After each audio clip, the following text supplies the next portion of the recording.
एक बहुत ही सुंदर तिथि चैत्र शुक्ल एकादशी, जिसको कहते हैं कामदा एकादशी। उस दिन हमारे श्री राधा वल्लभ लाल को गुलाब की कुंज में विराजमान करके और वहां पर उस कुंज को ही झुलाया जाता है। एक अद्भुत ही कुंज बनती है, इसको हम बोलते हैं गुलाब डोल। तो वास्तव में प्रभु के जब दर्शन करते हैं ना गुलाब डोल में, तो ऐसा लगता भी है कि एक बहुत बड़ा गुलाब बैठा हुआ है और वो झूल रहे हैं। और जैसे गुलाब की पराग में कालापन सा बीच बीच में रहता है, ऐसे हमारे प्यारे श्याम सुंदर का मुखार बिंद वो भी बीच में काला सा दिख रहा है। ठाकुर जी को कोई अगर गुलाब डोल झूलते हुए दर्शन कर लेता है उस कामदा एकादशी के दिन, तो उसके पता नहीं कितने ही जन्म जन्मांतर के पाप खत्म हो जाते हैं। कितने ही जन्म जन्मांतर के पाप। आप कभी रख के बैठिएगा कि कहीं पर कोई ध्यान करते हैं तो वो इत्र छिड़क के रखेंगे, अगरबत्ती जलाएंगे, पुष्प रखेंगे अपने पास में।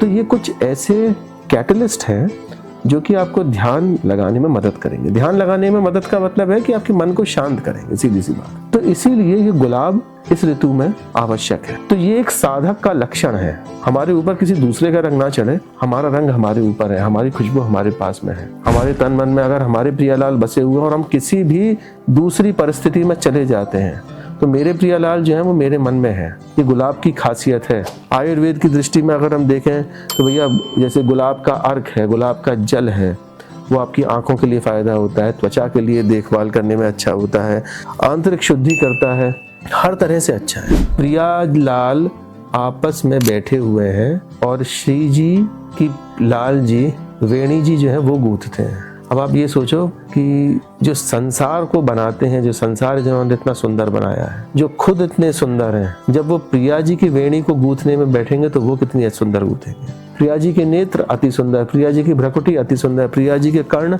अति सुंदर, नासिका अति सुंदर, मुखाकृति अति सुंदर, हस्तकमल अति सुंदर। अब कह रहे हैं कि केशपाश वो तो अति ही सुंदर है। और आज उन केश पाशों को किसने रचाया? श्री लाल जी ने रचाया। तो गुलाब डोल जब उत्सव मनाया जाता है, उस गुलाब डोल में लाल जी जब झोंटा जोर जोर से लेते हैं तो प्रिया जी अकुला जाती हैं, डर जाती हैं और लाल जी के और ज्यादा पास में आ जाती निकट। ठाकुर जी की पोशाक गुलाबी रहेगी, ठाकुर जी की पाग गुलाबी रहेगी, ठाकुर जी के आभूषण तक गुलाबी ही धारण कराए जाते हैं।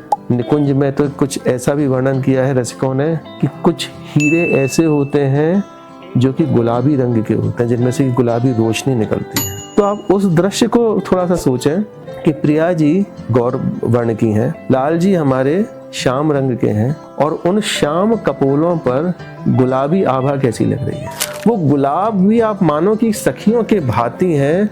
वे भी ये कोशिश कर रहे हैं कि प्रिया जी और लाल जी को, जुगल सरकार को देख के कौन ज्यादा खिलेगा, किसमें से ज्यादा खुशबू आएगी। उत्सव में हम किसी भी तरह से सम्मिलित हों, कैसे भी सम्मिलित हो, उस सुंदर गुलाब डोल के श्रृंगार के दर्शन करते हुए, सुंदर गुलाब डोल के प्रसाद गोपा के, सुंदर गुलाब डोल के राग रागनियों को सुनकर। ऐसा नहीं है कि भैया ठाकुर जी का गुलाब डोल अपने आप घर में मनाओगे तो उसके लिए भोग नहीं बनाओगे।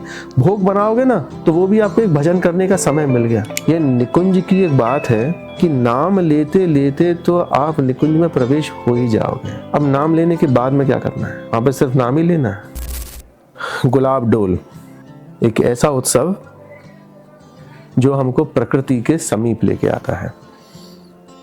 वास्तव में प्रभु की सेवा जो भी है, जब जब करी इस वृंदावन में रसिकों ने, तो वो सेवा प्रकृति को अर्पित करते हुए प्रभु को करी।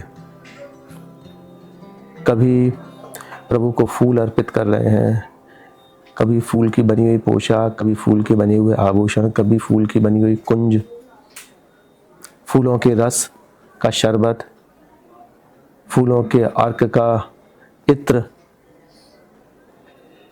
तो हमेशा यही चीज रही मन में रसिकों के कि किस तरह से प्रभु की सेवा संपन्न करी जाए, और सेवा का मतलब उनके सुख का वर्धन करें। तो सुख वर्धन का ही ये उत्सव है गुलाब डोल। अभी होली होके चुकी है, अभी 15 दिन पहले, पर मन होली का उत्साह से बहुत उत्साहित है और प्रियालाल का तो हमेशा ही उत्साहित रहता है। तो रसिकों ने ये चीज सोची कि क्या ऐसी चीज करी जाए जिससे कि प्रभु को और सुख मिले। तो वहां पर उस समय पर प्रकृति का आसरा लिया जाता है कि प्रकृति में क्या चीज है। आज से करीब 1.5 महीने पहले जब बसंत पंचमी थी, उस समय पर प्रकृति ने पूरी धराधाम को पीला ही पीला कर रखा था। तो जब धराधाम को पीला कर रखा है तो ठाकुर जी की पोशाक जो है वो भी बसंती हो गई, ठाकुर जी का भोग जो है वो भी बसंती हो गया, ठाकुर जी की राग जो है वो भी बसंती हो गई, श्रृंगार वो भी बसंती, सब कुछ चीज़ें बसंती हो गया। अब जब होली हो चुकी है, चैत्र का महीना लग चुका है, जहाँ पर ब्रज में खासियत है चैती गुलाब की, जो पिंक रोज़ होता है, ऐसा गुलाब, देसी गुलाब भी बोलते हैं उसको, वो हमारे ब्रज में खूब होता है, बहुतायत में होता है। उसकी सुगंध भी बड़ी अच्छी होती है और हर परिप्रेक्ष्य से वो फ़ायदा ही करता है। उत्तम इतना होता है वो गुलाबी गुलाब जो है कि चैत्र के महीने में, जहाँ पर बसंत ऋतु अभी भी है, हल्की हल्की सर्दी, हल्की हल्की ठंड गर्मी ऐसी चलती रहती है, तो उस समय पर वो खुशबू बड़ी भाती है। हमारे शरीर का परसेप्शन जो है वो भी चेंज होता रहता है ऋतु के अनुसार। जो चैत्र के महीने में आपको हिना का इत्र अच्छा नहीं लगेगा, आपको अपने आप ही गुलाब का इत्र अच्छा लगेगा। तो गुलाब को आध्यात्म से जोड़ा गया है, आध्यात्म से उसका बड़ा गहरा जुड़ाव है। उसकी इतनी मनमोहक सुगंध होती है गुलाब की कि मन को शांत करती है और सुकून लेके आती है मन में। और अगर कोई ध्यानस्थ होना चाहता है, कोई ध्यान लगाना चाहता है, तो गुलाब की खुशबू, गुलाब का रंग उसकी मदद करता है वहाँ पर। आप कभी रख के बैठिएगा कि कहीं पर कोई ध्यान करते हैं तो वो इत्र छिड़क के रखेंगे, अगरबत्ती जलाएंगे, पुष्प रखेंगे अपने पास में। तो ये कुछ ऐसे कैटलिस्ट हैं जो कि आपको ध्यान लगाने में मदद करेंगे। ध्यान लगाने में मदद का मतलब है कि आपके मन को शांत करेंगे, सीधी सी बात। मन जो हमारा विचलित रहता है ना, उसको वो शांत करेंगे। तो इसीलिए ये गुलाब इस ऋतु में आवश्यक है। गुलाबी गुलाब जो होता है, उसकी खुशबू भी इतनी अच्छी होती है कि आप उसको कहीं पर भी रख दीजिए, उसकी खुशबू आपको हमेशा अच्छी ही लगेगी। किसी दूसरी चीज़ों के साथ में रखते हैं तो उसकी खुशबू वैसी की वैसी उसमें रहेगी, अपनी खुशबू दूसरे पर छोड़ देगा वो, पर दूसरे की खुशबू जो है अपने ऊपर नहीं लेगा। तो ये एक साधक का लक्षण है कि जिस रंग में हम रंगे हुए हैं, हम किसी भी विपरीत परिस्थिति में चले जाएं, हमारे ऊपर किसी दूसरे का रंग ना चढ़े, हमारा रंग हमारे ऊपर है, हमारी खुशबू हमारे पास में है। हमारे तन मन में अगर हमारे प्रियलाल बसे हुए हैं और हम किसी भी दूसरी परिस्थिति में चले जाते हैं तो मेरे प्रियलाल जो है वो मेरे मन में है। ये गुलाब की खासियत है। इस गुलाब की खासियत से एक साधक सीखता है इस चीज को। गुलाब की खुशबू खूब अच्छी होती है और एक स्थिर खुशबू है वो। स्थिर का मतलब कि मन को स्थिर करती है उस खुशबू। तो जब हम इतने सारे परिप्रेक्ष्य में इस गुलाब को देखते हैं, आयुर्वेद की दृष्टि में अगर हम देखें तो भैया जैसे गुलाब का अर्क है, गुलाब का जल है, वो आपकी आंखों के लिए फायदा होता है, त्वचा के लिए देखभाल करने में अच्छा होता है, आंतरिक शुद्धि करता है, हर तरह से अच्छा है। तो जब इतने सारे फायदे हैं गुलाब के, तो सखियों ने क्यों कहा कि भैया क्यों ना इसको प्रभु के लिए अर्पित किया जाए, इसी का उत्सव मनाया जाए। तो वहां से गुलाब डोल की शुरुआत हुई। एक बहुत ही सुंदर तिथि चैत्र शुक्ल एकादशी, जिसको कहते हैं कामदा एकादशी, उस दिन हमारे श्री राधा वल्लभ लाल को गुलाब की कुंज में विराजमान करके और वहां पर उस कुंज को ही झुलाया जाता है। एक अद्भुत ही कुंज बनती है, इसको हम बोलते हैं गुलाब डोल। सेवा प्रणालिका में यह भी निर्धारित है कि गुलाबी गुलाब रहेगा और एक पीत चमेली और होती है, छोटी सी होती है चमेली का पुष्प जो कि पीला होता है, बहुत छोटे छोटे होते हैं वो पीत चमेली और गुलाबी गुलाब से मिलके वो डोल बनाया जाता है। तो ये उत्सव गुलाब डोल एक थोड़ा सा एक अलग उत्सव है, जहां पर कि शास्त्र सम्मत भी है उत्सव और प्रेमोपासना में भी इसको सखियों ने अर्पित किया प्रभु को। फूलों से बड़ा प्रेम है। ठाकुर जी और प्रिया जी के बीच में जब पारस्परिक प्रेम होता है किसी कुंज में, तो वहां पर सबसे अच्छी लीला जो कहते हैं वो होती है वेणी गूंथन की लीला। कि प्रिया लाल आपस में बैठे हुए हैं और श्री जी की लाल जी वेणी जी जो है वो गूंथते हैं।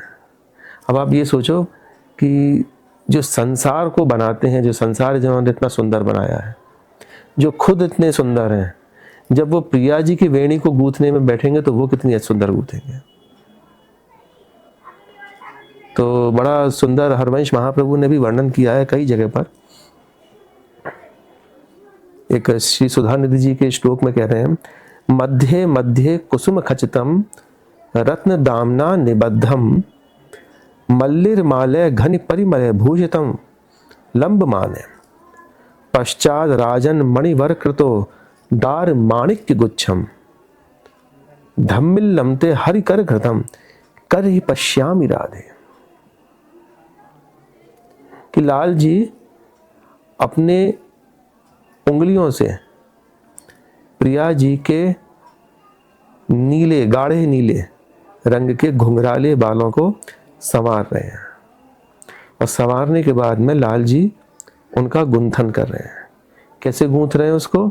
कि मध्य मध्य कुसुम खचितम रत्न दामना निबद्धम, कि बीच बीच में पुष्पों से भूषित रत्न की माला से वह उस चोटी को गूंथ रहे हैं।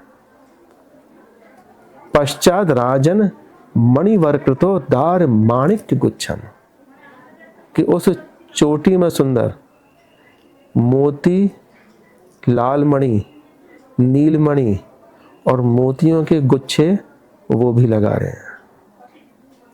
धम्मिल लमते हरि कर घृतम करी पश्यामि राधे।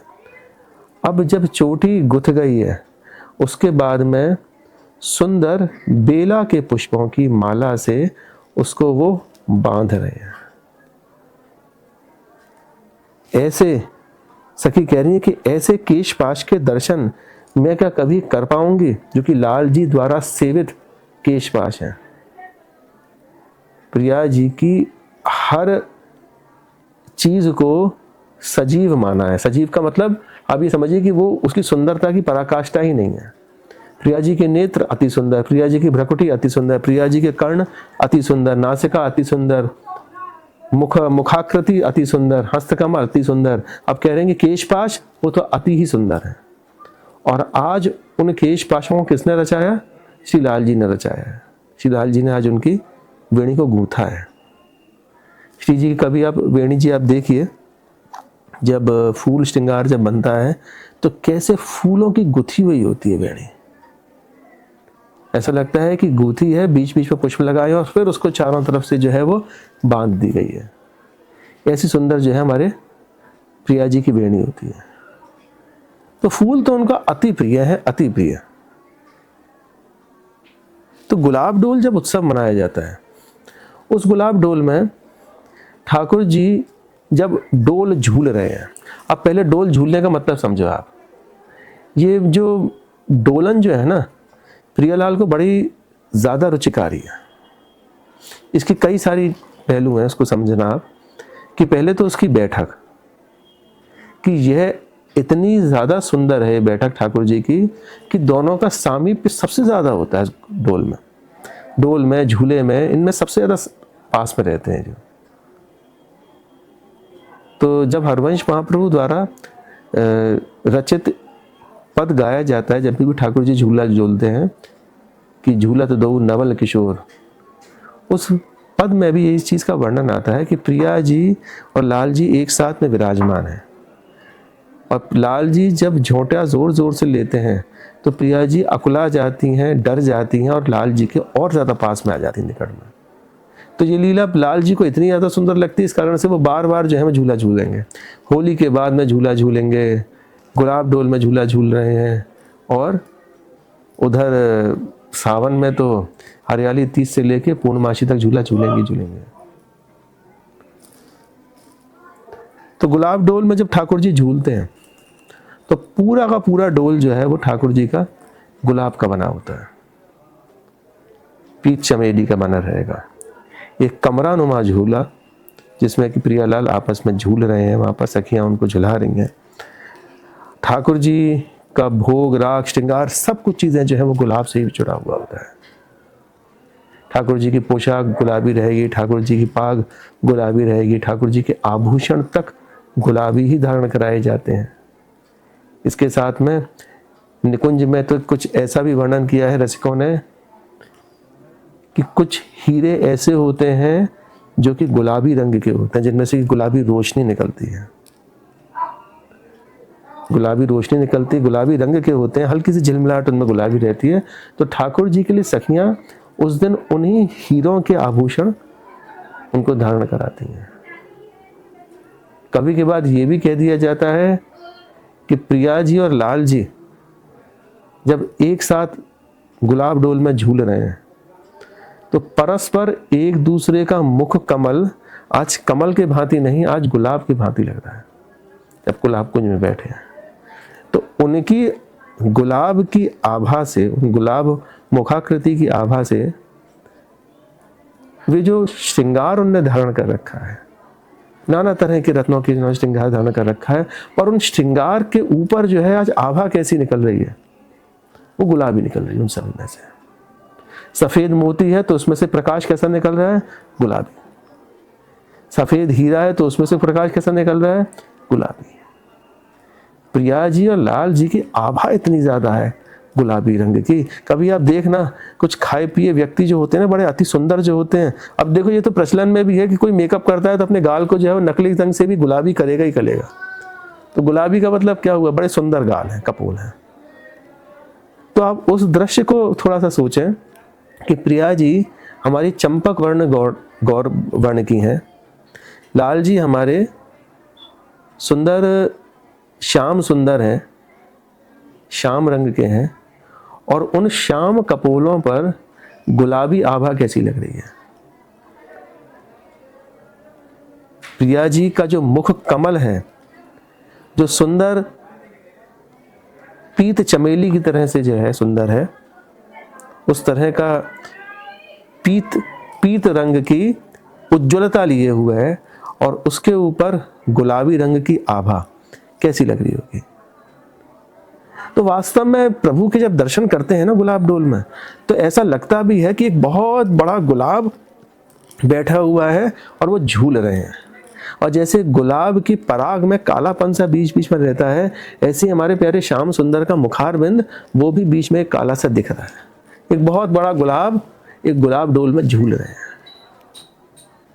ऐसे सुंदर हमारे प्रियालाल लगते हैं।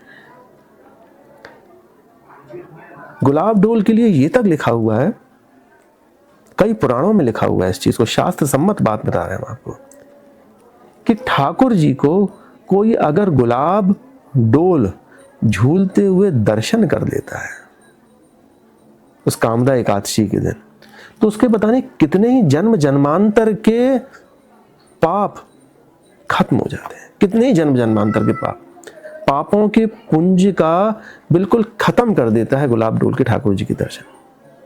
अब झुलाने की तो भैया और भी बहुत बड़ी बात है, इसीलिए तो कोशिश करते हैं लोग बाग अपने अपने घर में भी गुलाब की कुंज सजाएं, कुछ नहीं तो गुलाब का श्रृंगार ही कर दें वहां पर सुंदर। और गुलाब कौन सा होना चाहिए, गुलाबी गुलाब, चैती गुलाब होना चाहिए।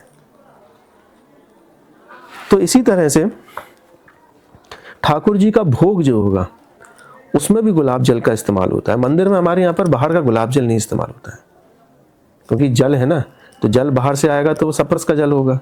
तो इसीलिए ये प्रक्रिया भी करी जाती है कि मंदिर में भपके की मदद से, डिस्टिलेशन प्रोसेस से गुलाब जल उतारा जाता है। डिस्टिलेशन में गुलाब को उबाला जाएगा, उसमें से कुछ उसकी फ्यूम्स निकलेंगी और वो जो है एक पात्र में इकट्ठी करी जाएंगी, तो उससे जो बनेगा वो गुलाब जल होगा, वो आपस में ही बनता है। और वो गुलाब जल इतना कारगर होता है कि श्री जी की जब गुलाब डोल में ठाकुर जी को जब जलेबी और मालपुए का भोग लगता है उसमें वो गुलाब जल इस्तेमाल होता है। श्री जी जब स्नान करेंगे तो उसमें वो गुलाब जल जो है इस्तेमाल होगा उसमें। तो ये तो लाड़ लड़ाने के तरीके हैं कि किसी भी तरह से हम अपने श्री जी को सुख कैसे दे सकें।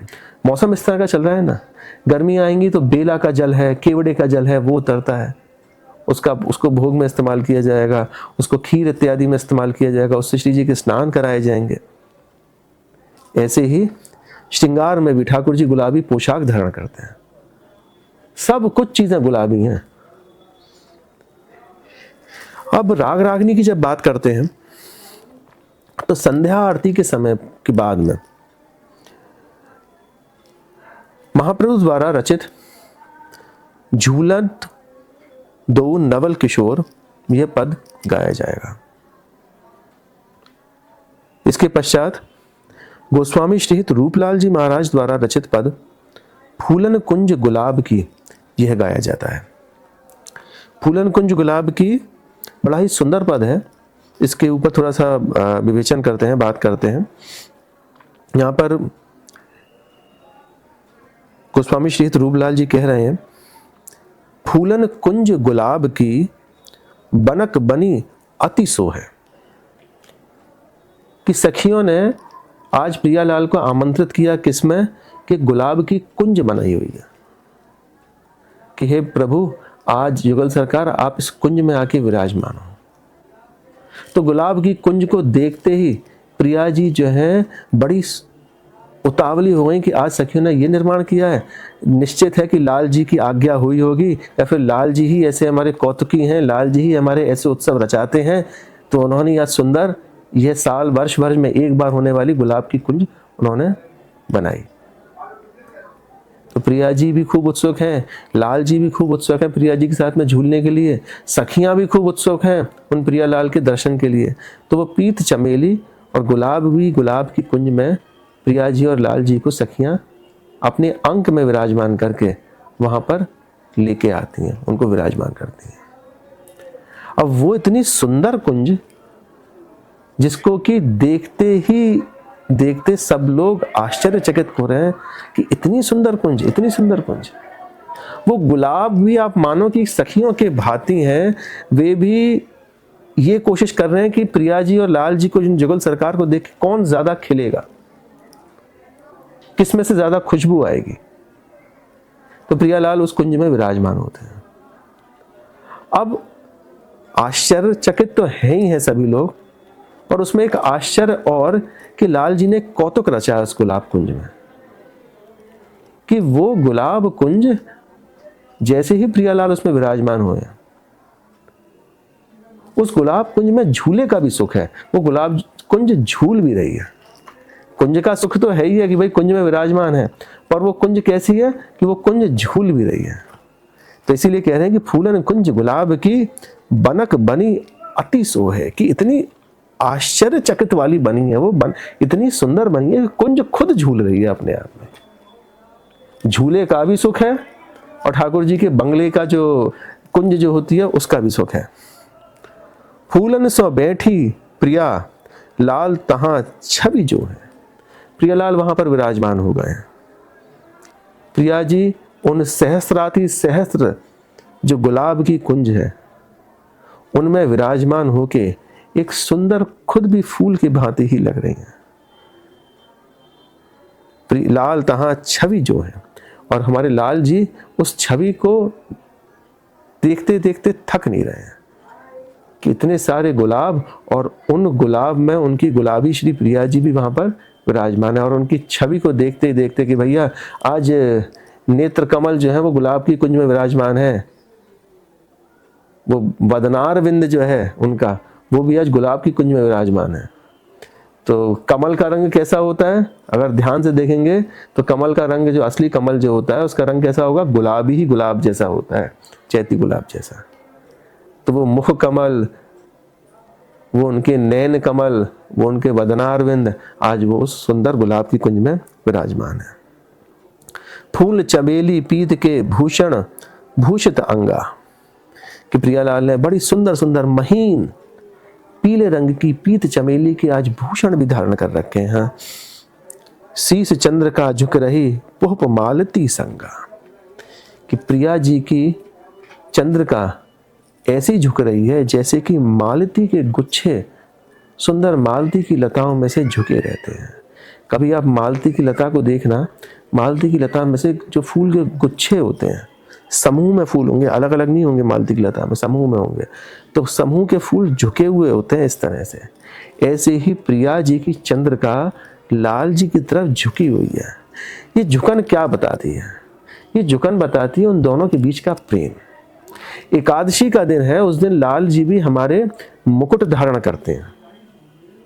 लाल जी हमारे क्या धारण करेंगे? मुकुट धारण करेंगे, और मुकुट की झुकन भी प्रिया जी की तरफ रहेगी। प्रिया जी की तरफ क्यों रहती है? इस चीज को बड़े सुंदर तरीके से हरवंश महाप्रभु कहते हैं कि उसी मुकुट को प्रिया जी ने दिन के समय पर धारण किया था। मुकुट को बांध के पूरे अटायर के साथ में रास करना सिखाया था लाल जी को कि ऐसा आपको रास करना है आज संध्या में एकादशी में। तो वही प्रसादी मुकुट हमारे लाल जी अपने मस्तक पर विराजमान करते हैं, पर वो मुकुट झुका किस तरफ रहेगा? प्रिया जी की तरफ। वो उनकी दीनता, वो उनके प्रेम को बताता है कि हे प्रिया जी, आपने ही सब कुछ मुझको दिया है, आपने ही मुझको सब कुछ दिखाया है, आपने से ही मैं प्रेम करता हूँ, तो इसलिए वो झुका हुआ है उस तरफ। तो ये वाली बात तो सभी को पता है, पर आज प्रिया जी की चंद्रिका जो है वो भी लाल जी की तरफ झुकी हुई है। प्रिया जी भी कहीं ना कहीं खुश हो रही हैं कि लाल जी ने इतना कौतुकी उत्सव जो है रचा है।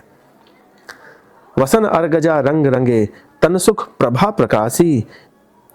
अर्गजा एक होली में इस्तेमाल करने वाला एक द्रव्य है। अर्गजा द्रव्य नहीं कहेंगे हम अर्गजा को कहेंगे हम पाउडर टाइप, जिसमें कि नागर मोथा, कपूर इत्यादि मिला रहता है।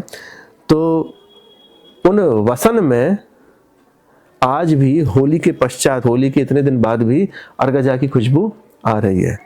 रंग रगे तन सुख प्रभा प्रकाशी, कि वे तन का सुख, उसकी प्रभा उस सुंदर वसन में से दिख भी रही है, क्योंकि अब झीने वसन प्रियालाल ने धारण कर रखे हैं, क्योंकि मौसम बदल गया है, इसलिए झीने वसन जो है वो धारण कर रखे हैं। महकन सरस सुगंध की लतन लतन आभासी, कि खुशबू का तो कुछ अपरंपार खुशबू है।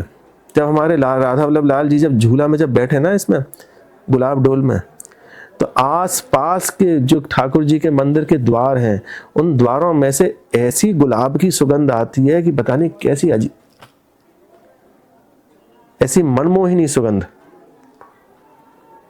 तो वहां पर पीत चली चमेली भी है, वहां पर गुलाब भी है, उसके साथ में श्री प्रिया जी के श्रीअंग की खुशबू भी है, लाल जी की श्रीअंग की खुशबू है, सखियों ने भी उसी खुशबू को धारण कर रखा है।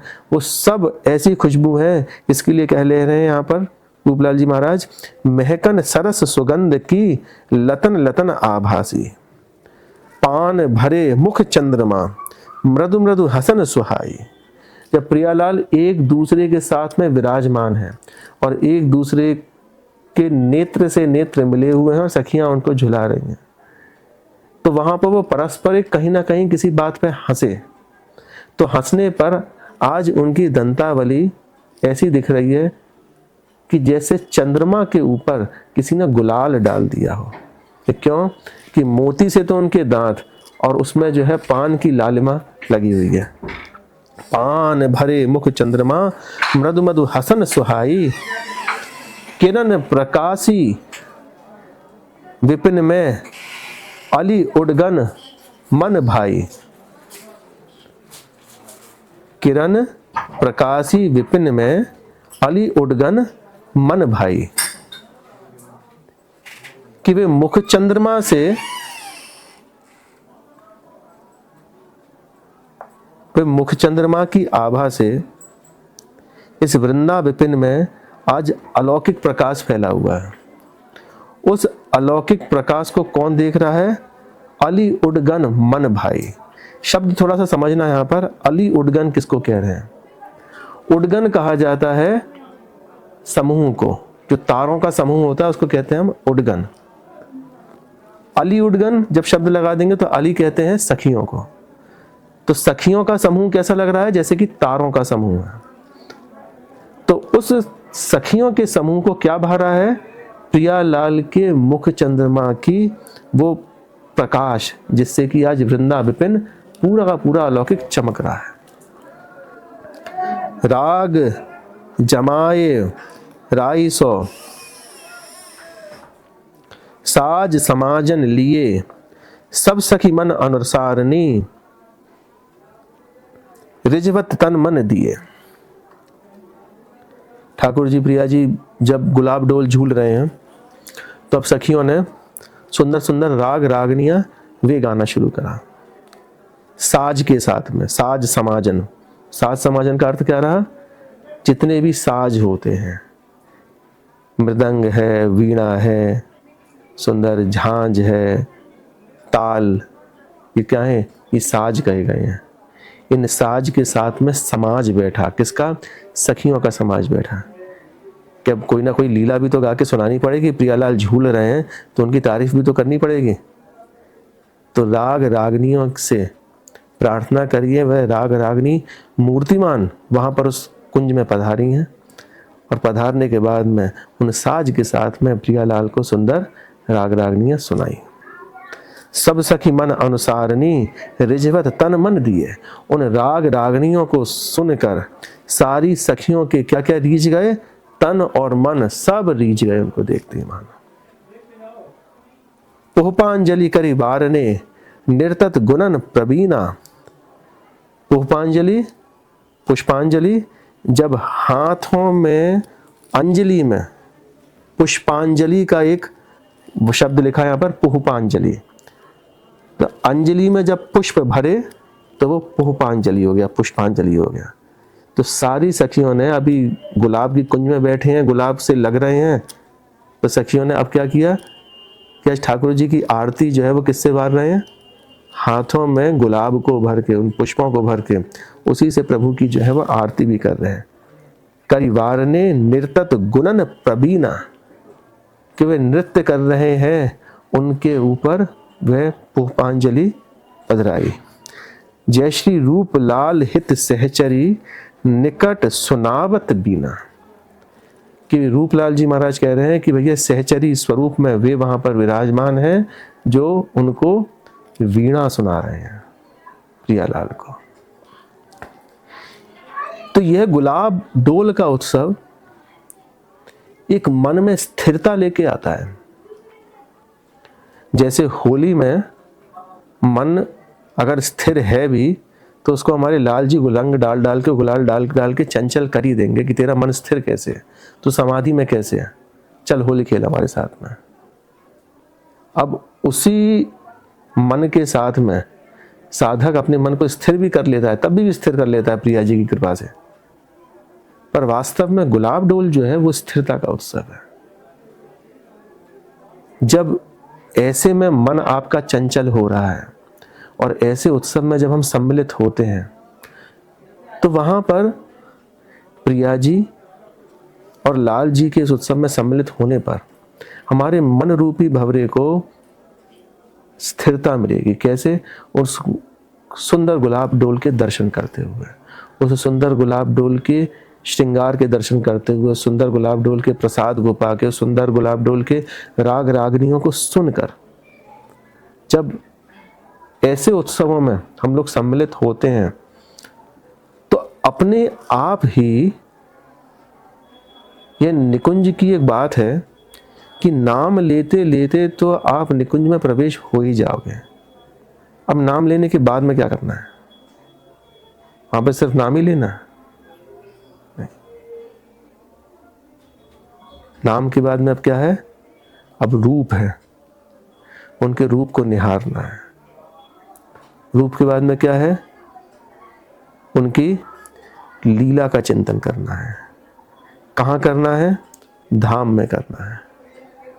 तो ये सारी चीजें जो हैं वो एक साथ बंधी हुई हैं कि अगर हम नाम ले रहे हैं तो नाम लेने के साथ में उस धाम को भी पाना है, उनकी लीला को भी समझना है और उनकी रूप माधुरी को भी निरखना है। नाम लेके तर जाते हैं, पक्की बात है। नाम लेके निकुंज में प्रवेश मिल जाता है, नाम लेके प्रियालाल का सम्मुख सन्निकटता मिलती है। पर अब क्या करना है, उसके बाद में सन्निकटता के बाद में खड़े थोड़ा रहना है हाथ जोड़ के, अब सेवा करनी है, उनकी रूप माधुरी की तारीफ करनी है, उनकी लीला का चिंतन करना है। और चिंतन छोड़िए, जब साथ में है तो उनकी लीला में उनके साथ में रहना है।